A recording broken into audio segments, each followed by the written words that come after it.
ابن جوزی نے لکھا ہے سینکڑوں سال پہلے. آج کے کسی عالم کی بات بتاتا تو لوگ انکار کرتے. سینکڑوں سال.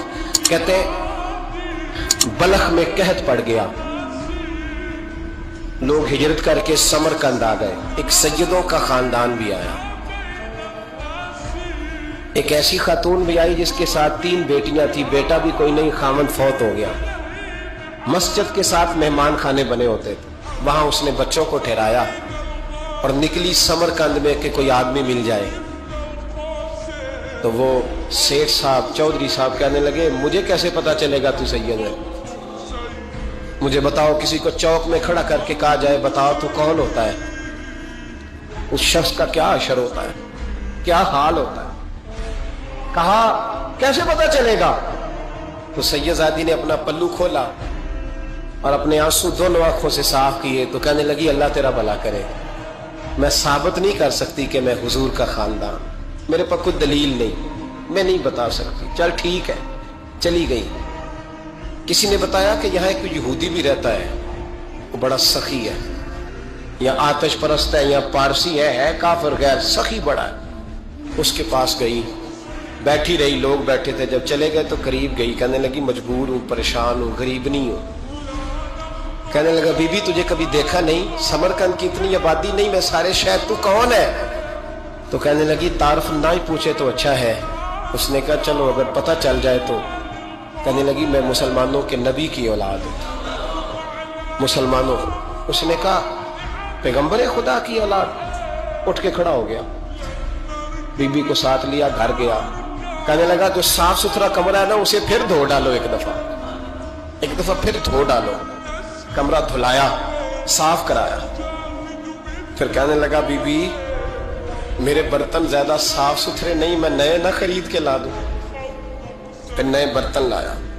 پھر اپنے بچوں سے کہنے لگا اونچا نہ بھولنا کہ سیدہ فاطمہ کی شہزادیاں آئی, یہاں کوئی شخص اونچی بات نہ کرے. پھر کہنے لگا بی بی جو میرا بالکل طیب اور حلال رزق ہے نا, یہ اس میں سے لنگر ہے, لیکن چونکہ میں غیر مسلم ہوں, مجھے سلیقے نہیں آتے, جیسا تیسا بھی ہو نا اسے قبول کر لینا. خاتون کو کہنے لگا یہ گھر ہے, جب تک جی چاہے یہاں رہنا, اور دیکھنا ہو سکے تو رات اپنے نبی سے سفارش کرنا, میرا بھی کوئی مسئلہ, میری بھی کوئی قبولیت کہیں ہو جائے. وہ مسلمان کہلانے والا رات کو سویا. کہتے جنت سجی ہوئی ہے, لوگ جنت میں جا رہے ہیں, لائنیں لگی ہوئی ہیں, نبی پاک لوگوں کو جنت میں بھیج رہے ہیں. میں بھی دوڑ کے لائن میں لگ گیا. فرشتے نے میرا بازو پکڑا, کا پیچھے ہٹ. تو میں دوڑ کے حضور کی بارگاہ میں گیا. میں حضور سارے جنت میں جا رہے ہیں, یہ مجھے نہیں جانے دیتا. نبی پاک نے فرمایا تو کون ہے؟ کہ یا رسول اللہ میں مسلمان ہوں. کہتے حضور مجھ سے فرمانے لگے کوئی دلیل ہے تیرے پاس, دلیل ہے کوئی تیرے پاس؟ میں چپ کر گیا. فرمایا میری بیٹی تیرے دروازے پر آ ہی گئی تھی تو دلیلیں پوچھنے لگ گیا تھا. ہم جا دوڑ جا. سویرے آنکھ کھلی, گلیوں میں ڈھونڈتا پھرتا ہے, تلاش کرتا پھرتا ہے, کونے کونے میں جاتا ہے وہ سادات کا گھرانہ کہاں گیا. ڈھونڈتے ڈھونڈتے اس غیر مسلم کے دروازے پہ جا کے پہچان لیا. تو کہنے لگا خدا کا واسطہ جو تو نے نوکری کی ہے نا ان کی مجھ سے 11 گنا لے لے, یہ سادات کا گھر مجھے دے دے. تو کہنے لگا کل تو آتا تو شاید بات اور ہوتی, آج بات اور ہے. اس نے کہا مہربانی کر. کہا نہیں کل تو آتا تو معاملہ اور تھا, آج معاملہ آج اور ہے, رنگ بدل گیا ہے, حالات تبدیل ہو گئے ہیں, اب تو دیکھ تاک کے آیا, جا دوڑ جا. کہنے لگا نہیں مہربانی کر, دے دے, تو غیر مسلم ہے, تیرا کیا تعلق؟ کہنے لگا چپ کر, غیر مسلم میں کل تک تھا, کل سے سجدوں سے پیار کیا ہے تو میرے حالات سنور گئے ہیں. وہ جو نظارے تو نے رات خواب میں دیکھے ہیں میں نے جاگتی آنکھوں سے دیکھے ہیں, میں نے جاگتی آنکھوں سے. اور تو نے کسی مفتی پیر عالم کے ہاتھ پہ کلمہ پڑھا ہے, میں نے رات محمد عربی کے ہاتھ پہ کلمہ پڑھا. حضرت عمر جب نعرہ لگاتے نا تو کیسر و کسرا کانپتے. سفیر آتے روم کے ملنے کے لیے تو کہتے جاؤ عمر نفل پڑھ رہے ہیں, ٹائم کوئی نہیں. ایک دن اندر میٹنگ ہو رہی تھی, حضرت عمر میٹنگ میں بیٹھے تھے. आपके बेटे मिलने आए अब्दुल्ला इब्ने उमर। अब्बा जी अंदर आ जाओ। फरमाया दरवाजे पे खड़ा हो, मैं जरूरी बात कर रहा हूँ, अंदर ना आना। जनाब अब्दुल्ला इब्ने उमर कहते हैं मैं दरवाजे पे खड़ा हो गया। थोड़ी देर गुजरी तो इमाम हुसैन भी आ गए। एक हदीस में, एक रवायत में इमाम हसन का लफ्ज भी है। इमाम हुसैन आए, आके अब्दुल्ला इब्ने उमर से कहने लगे उमर फारूक अंदर है? तो कहा वो अंदर तो है। तो कहा आप क्यों दरवाजे पे खड़े? कहने लगे अब्बा जी ने कहा है यहाँ इंतजार करो, मैं कोई जरूरी बात कर रहा हूँ, लेकिन शहजादे मेरे लिए कहा है, मेरे लिए, आप जाना चाहे तो चले जाए। इमाम हुसैन कहने लगे अमीरुल मोमिनीन कोई बात कर रहे होंगे, मैं जोहर के वक्त मस्जिद में मिल लूंगा, जोहर का टाइम आएगा ना तो मैं मस्जिद में मिल लूंगा। ये कह के चले गए। हजरत उमर बाहर आए तो हजरत अब्दुल्ला इब्ने उमर से कहा कि कोई आया तो नहीं? अर्ज की हुजूर हुसैन इब्ने अली आए। हुसैन इब्ने अली। तो कहा अंदर क्यों नहीं भेजा? कहा मैंने कहा था बेशक चले जाएं, लेकिन वो कह रहे थे कि मैं जोहर के वक्त मस्जिद में मिल लूंगा। तो सैयदना उमर फारूक फरमाने लगे अब्दुल्ला तुझे तेरी मार हुए, हुसैन को क्यों वापस भेजा? फिर उमर, दुनियादारों के सामने डटना, खड़ा होना उमर पे खत्म है, लेकिन जो अंदर की बात है ना, रूह की, जो अकीदत की बात है, जो वफा का रिश्ता है, उसको कौन समझे? ये जो रूह की मजबूरियां हैं, ये जो वफा की मजबूरियां हैं, इसे लोग क्या समझें? इन्हें क्या पता कि मुर्शद के बेटे के पैर चूमने में हुस्न क्या होता है? इन्हें क्या पता कि जब उस्ताद का बेटा घर में आता है तो दिल करता है मकान बेच के इसे दे दें, इसके बाप की नेकियां बड़ी हैं। जनाब उमर फारूक दौड़े गए, इमाम हुसैन के दरवाजे पे दस्तक दी। इमाम हुसैन बाहर रखा, शहजादे यार मिलने आए थे, बगैर मिले क्यों आ गए? अर्ज की कि आप मसरूफ थे, आपके अपने बेटे भी दरवाजे पे खड़े थे, तो मैं वापस आ गया। इमाम हुसैन कहते उमर जज्बात में आ गए, सर से पगड़ी गिर गई, कहने लगे हुसैन मेरे बेटे का और हुसैन का क्या मुकाबला? क्या उसकी माँ का नाम फातिमा ज़हरा है? क्या उसकी नानी का नाम खतीजतुल कुबरा है? क्या उसके नाने का नाम मोहम्मद मुस्तफा है? और फिर सर से पगड़ी उतरी थी, अपने बाल जोर से पकड़ लिए, कहने लगे हुसैन मैं ना मक्के में ऊंट चराया करता था और डंडों से मार खाता था अपने बाप से। ये जो आज सारी दुनिया में उम्र के नारे लगते हैं, ये तेरे नाने का सदका है। शहजादे मेरी वफा और मेरी वफा में जब तेरा दिल करे ना दौड़ के आ जाया कर। उम्र तो लोग, एक दिन इमाम हुसैन ने आके ना जनाबे फारूक आजम से कहा, खुतबा दे रहे थे बच्चों की तबीयत शुरू में, पता नहीं क्या बात आई इमाम हुसैन के दिल में, कहने लगे उमर नीचे उतरो, ये मेरे नाना का मिंबर है। तो हजरत सैयदना उमर, सुनो कभी मेरा भी बच्चा आ जाए तो मैं कहता हूं इसको पकड़ो यार, बच्चों को तो नहीं ना जुम्मों में मतलब जिक्र किया जाता, उतरना मेरे नाने का मिंबर है। जनाब उमर उतर के नीचे खड़े हो गए, तो कहा जाके अपने नाने के मिंबर पे बैठ। तो हजरत उमर रो पड़े, कहने लगे शहजादे मेरे नाने का मिंबर ही कोई नहीं है ही नहीं, ये मिंबर ये मुसल्ले ये तेरे नाने की शान है, मेरे नाने का कोई मिंबर नहीं, तेरे ही नाने का मिंबर है। थोड़ी देर खड़े रहे तो इमाम हुसैन कहने लगे अच्छा कोई नहीं आपके नाने का मिंबर का नहीं? कहा चलो फिर मेरे नाने के मिंबर पे बैठ जाओ, चलो खैर है, कोई नहीं आपके नाने का? कहा नहीं। तो कहा कोई नहीं फिर मेरे नाने के। जब हजरत उमर बैठे तो बड़ा शानदार जुमला का फरमाने लगे, मैं मिंबर पर मर्जी से नहीं बैठा था, मुझे अबू बकर ने बिठाया था, और फिर हुसैन के कहने पे मैं उतरा हूं, अब मुझे हुसैन ने बिठाया है, अब किसी की जुर्रत है तो उमर को उतार के दिखाए, अब मैं हुसैन का तेरी नस्ल पाक में। यार कितनी बेशर्मी की बात है, लोग इमाम हुसैन को बागी कहें।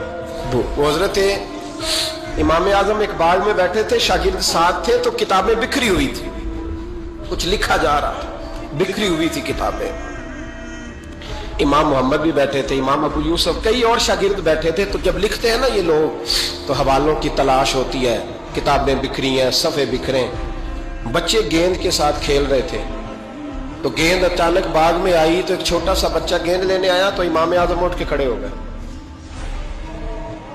वो बच्चा गेंद लेके चला गया, किताबें सारी फिर बिखर गईं, जो गोद में रखी हुई थी वो भी नीचे गिर गईं, कुछ सफ़े भी गिर गए। थोड़ी देर के बाद वो बच्चा चला गया, इमाम साहब बैठ गए, फिर आया, गेंद गिरी आके बाग में, तो वो फिर बच्चा लेने आया, वही बच्चा। इमाम साहब फिर खड़े हो, वो कई बार आया, जितनी बार आया खड़े हो गए। कई लोग सब्र नहीं कर पाते, जल्दबाज होते हैं आजकल के शागिर्दों की तरह। तो एक शागिर्द बोल पड़े, कहने लगे हुजूर वो तो बच्चा है, 100 दफा आएगा। अब 100 दफा खड़े होंगे। फरमाया तू 100 की बात करता है, ये 1000 दफा भी आया तो मैं खड़ा होगा। कहा हुजूर बच्चा है, आप क्यों खड़े हो गए? फरमाने लगे मामूली बच्चा नहीं, मेरे उस्ताद का पोता है। तो जिसने मुझे अल्लाह रसूल का नाम बताया उसका पोता है तो मैं खड़ा ना हूं। अगर उस्ताद के पोते का ये अदब है तो बताओ मोहम्मद अरबी के नवासे का क्या अदब है? रसूलुल्लाह सल्लल्लाहु अलैहि वसल्लम। लोग समझते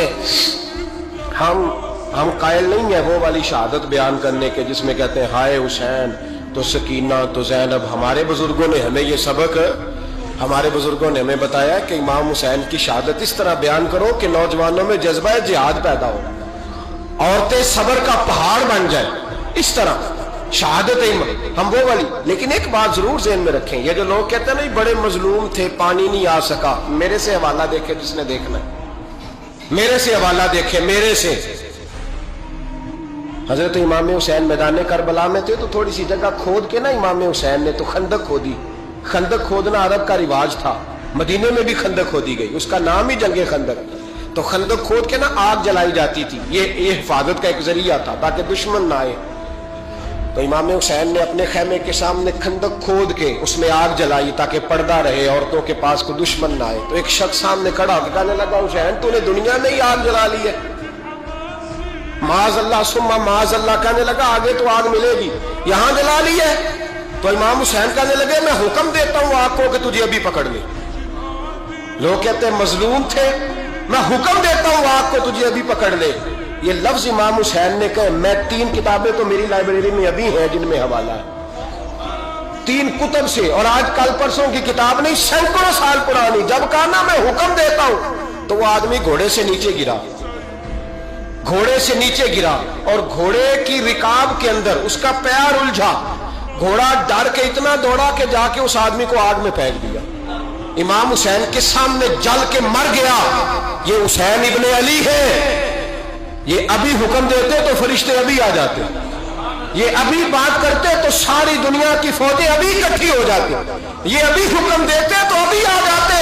और सुनो, अगर जनाब इस्माइल के लिए दुम्बा आ सकता है तो वो तो हजरत इब्राहिम के बेटे थे, और ये तो मुस्तफा की औलाद है, इनके लिए क्या कुछ नहीं हो सकता। लेकिन इमाम हुसैन ने पसंद किया था करबला के जिहाद को, इसको पसंद किया था मौला अली ने, वो अपनी पसंद पे थे। कोई आदमी इस तरह ना बयान करे कि बड़े मजलूम थे तो बड़ी मुश्किल में थे तो बड़ा रोते थे बड़े, और कोई शख्स ऐसी बात। यहां तो तमाशा लग गया है, तमाशा लग गया है। एक वो है जो आजकल कह रहे बस जी वो तो 2 शहजादों की जंग थी, उन्हें भी शर्म नहीं आती, और एक मिंबरों पे चढ़े हुए हैं, चेहरे पे दाढ़ी कोई नहीं, सर पे टोपी कोई नहीं, बाजारी सा अंदाज है, कभी दौड़ के इधर जाते हैं, कभी भागते हैं, कभी कहते हैं ऊंचा बोलना, पैरों पे खड़ा होना। ये लोग बयान करेंगे इमाम हुसैन की बात, ये लोग बयान करें। बीबियों के मसाइब पढ़ रहा हूं, वो और बीबियां होती हैं जो हाय हाय करती हैं, वाह करती हैं। ये मेरे नबी का खानदान है, ये मेरे नबी का खानदान है, नबी का खानदान। मैं हवाला दिखाऊंगा, मुझसे सुनो हवाला।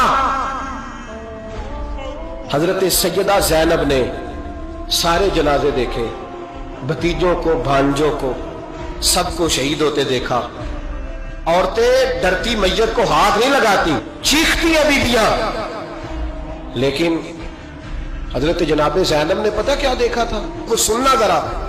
इमाम हुसैन की लाश मुबारक करबला में पड़ी थी, और इमाम हुसैन का सर काट के नेज़े पे चढ़ाया गया था, और वो बीबियों के सामने सामने खाली सर चढ़ रहा था, और सैकड़ों मील का सफर करके दमिश्क के बाजारों से गुजरता वो सर गया। आज मैं सर की बात नहीं करता, सर की, आप मर्द हैं, जवान है सारे, यहां किसी का कटा हुआ हाथ फेंक दिया जाए ना, हाथ तो लोग चीखे मार के दौड़ जाएंगे, बल्कि हाथ तो दूर रहा, किसी की उंगली काट के यहां फेंकी जाए तो लोग चीखे मार के मर्द दौड़ जाएंगे। लेकिन कटा हुआ सर देखा, लाशें देखे। यजीद का दरबार आया, बीबी साहबा को ना ऐसे औरतों ने अपने हाले में लिया है। सैयदा ज़ैनब वहां बैठ गई, तो जब बोला ना यजीद दरबार में, कहने लगा कि देखो अल्लाह ने इज्जत वालों को इज्जत दी, माज़अल्लाह सुम्मा माज़अल्लाह। اور میرے مخالفین کا کیا حشر ہوا جب اس نے دیکھیں نا، ایک آدمی مجبور ہے، مقہور ہے، اتنا لمبا سفر ہے، غربت ہے، پیاس ہے، بیماری ہے، کیا انداز ہے جب اس عالم میں یزید کے دربار میں اس نے گستاخی کی امام حسین کی۔ یہاں لوگ کہتے ہیں کسی کو کچھ نہ کہو، کہ کیوں نہ کچھ کہیں، جو سیدنا امام حسین کے بارے میں بات کرے گا زبانیں کھینچیں گے اس کی، جو صحابہ کے بارے میں بات کرے گا ہم کرنے دیتے ہیں۔ یہ کیا بات ہوئی؟ گستاخی کرنا، بے ادبی کرنا، یہ کون سا دین ہے؟ یہ تو تم بے دینی پھیلا رہے ہو۔ سنو، جب اس نے بے ادبی کی تو سیدہ زینب چپ نہیں رہی، بلکہ حضرت زینب بولی اور کھڑی ہوئی، اور آپ نے تلاوت کی قرآن مجید کی اور آیتیں پڑھی، کہنے لگی وَتُعِزُّ مَن تَشَاءُ وَتُذِلُّ مَن تَشَاءُ بِیَدِکَ الْخَیْرُ۔ اور آپ فرمانے لگی یزید تو کہتا ہے تیرے مخالفین پسپا ہو گئے، تجھے عزت ملی۔ آپ فرمانے لگے یہ تیرا دربار ہے نا، یہ تیرا سجا ہوا ہے نا، تیرا اس وقت ڈنڈا چلتا ہے نا۔ فرمانے لگی چند سال ٹھہر جا، تیرے اوپر لوگ لعنتیں برسائیں گے، اور فرمایا جب جمعے پڑھے جائیں گے تو لوگ میرے حسین کے نام کے خطبے پڑھیں گے۔ فرمایا آج یہ تیرا دربار ہے نا۔ حضرت نعمان بن بشیر صحابی رسول تھے، وہ کہتے ہیں میرے قریب ایک نابینا صحابی بیٹھا تھا، سنو حوالہ میں دکھاؤں گا۔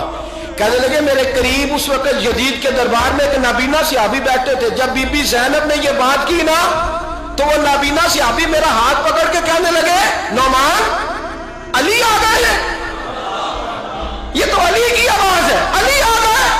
جبریل امی بول رہے ہو جیسے حکمت کے گوہر رول رہے ہو جیسے، دربار دمشق میں وہ زینب کا خطاب منبر پہ علی بول رہے ہو جیسے۔ کہنے لگے علی آ گئے، علی، یہ تو علی کی آواز ہے۔ جناب نعمان بن بشیر کہنے لگے نہیں، علی جب بولتے تھے تو بڑا رنگ ہوتا تھا، ابھی تو زینب کھل کے بول ہی نہیں رہی، ابھی تو زینب ستائی ہوئی ہے، ابھی تو زینب زخم کھا کے آئی ہے، ابھی تو زینب پیاسی ہے۔ کاش زینب تر و تازہ ہوتی اور زینب خطبہ پڑھتی تو علی کی طرح گرجدار آواز نکلتی، یزید کے محل کانپتے، جبریل امی بول رہے ہوں جیسے، حکمت کے گوہر رول رہے ہوں جیسے، دربار دمشق میں بی بی زینب کا خطاب منبر پہ علی بول رہے ہوں جیسے۔ وہ مسکینوں کی طرح منتیں نہیں کر رہے تھے، ہائے پانی ان کا مزاج ہی نہیں تھا، بلکہ وہ دلیر لوگ تھے، دلیر، اور بر موقع بر محل بولتے تھے۔ یزید آیا دربار میں، جب یہ سارا قافلہ وہاں پہنچا تو یزید دربار میں آیا، اور جب وہ دربار میں آیا تو بادشاہوں کا طریقہ ہے، گاڑیاں، اب ہمارے بادشاہوں نے روٹر والی گاڑیاں رکھی ہوئی ہیں، وہ یوں چلتی ہیں، شور ہوتا ہے پیچھے۔ اس زمانے میں کہا جاتا تھا با دبا ملازہ ہوشیا، پیچھے ہٹ جاؤ، نعرے لگنے لگے۔ تو یزید کا ایک ناخلف بیٹا امام زین العابدین سے کہنے لگا تیرا باپ کہاں ہے؟ دیکھ یہ میرے باپ دادا کے نعرے، دیکھ میرے باپ کے نعرے، تیرے کدھر ہے؟ ابھی یہ بات شروع اس نے کی تھی کہ دمشق کی جامع مسجد میں زور کی اذان ہو گئی، اور جب مؤذن نے کہا نا اشہد ان محمد رسول اللہ، تو امام زین العابدین اس کا ہاتھ پکڑ کے کہنے لگے یہ میرے نانا کے نعرے لگ رہے ہیں، اگر تیرا ہے تو بتا، یہ میرے نانا کے نعرے ہیں۔ اور فرمایا تیرے باپ کے 2-2.5 سال لگیں گے، میرے نانے کے قیامت کے بعد نہیں لگیں گے، میرے نانے کے نعرے قیامت کے یہ لگتے رہیں گے، لگ رہے ہیں اور لگتے تھے اور لگتے رہیں گے۔ میرے بھائی یاد رکھو، دلیری، ہمت، پہلی بات ان سے پیار کرنا ہے، دوسرا ان کی ہمت، ان کا مقام دلیری کرنا ہے، ان کا کام ہمت کرنا ہے، ان کا کام ڈٹ جانا ہے، کمزوری دکھانا اہل بیت کا طریقہ ہوتی ہے۔ حضرت عباس کے بازوؤں میں درد ہوتی، جناب زینب پھر پریشان ہوتی ہیں کہ ہم تو اس بے حیائی کے خلاف لڑے اور امت ابھی یہ گند کر رہی، جو چوکوں میں کھڑا ہوتا ہے نا عورتوں کو تاڑتا ہے، وہ یزید کے طریقے پہ عمل کرتا ہے۔ یہ دلائل ہے، آپ سوچ لیں، اندازہ کر لیں کہ ہم نے کس جماعت میں کھڑے ہونا ہے، اس لیے گند سارا نکالیں۔ امام حسین کا ایک پیغام آج اپنانا بڑا ضروری ہے۔ امام حسین نے سر سجدے میں کٹایا اور قرآن کی تلاوت نیزے کی نوک پہ بھی جاری رہی ہے، اس لیے آج کم از کم 10 نفل امام حسین کی سنت سمجھ کے ضرور پڑھیں گے انشاءاللہ۔ جنہوں نے روزہ رکھا ہے بڑا اچھا کیا ہے، چلو جو نہیں رکھ سکے پھر بھی نفلی ہے، کوئی فرض نہیں، کم از کم 3 دفعہ سورت یاسین کی تلاوت آج ضروری ہے امام حسین کے لیے. کریں گے انشاءاللہ تعالی. اگر وہ نیزے کی نوک پہ پڑھ سکتے ہیں تو آپ ان کی خاطر بھی تو پڑھ ہی سکتے ہیں نا. تو بہت ضروری کام آج نفل پڑھنا ہے اور بہت ضروری کام آج قرآن پاک کی تلاوت کرنا. کریں گے انشاءاللہ تعالی.